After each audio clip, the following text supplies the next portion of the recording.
Dora sittima farto ya fulanda barte badina tedana bumbunja ya garte akana tilakitu kabaya tidda barte usta hurtama idamta iddi ya uti watante afan man farto deta agar rali wa baqatte alkani wiya ma chowta dadi bo fata nakatte esa dallo mona ya afta garu de ente yana gadde e go intintante to kolam dubbe galte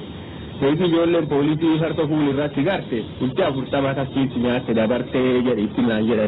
ya dambira ya afan san kabaya mun tita tuba ya rotan kan mujafa mana rano kuna da mutane da dubbar sajuf in to da ne mujafa an ta tare ne ko islami wani ta ifu bai fa kuma mu tubu sarafa shi na kawara ta mana ya do sai da ni sadara asa di tibi amala imani ti wa amana anaji ta gana sirdi ta na farada gara an tura kuma sa fitar birraman wa ba sarfati masa ina ba har ta wata ta ifu bai hadali tana rubin karawma abai gina rubin jannoma man dubina rubin kasawa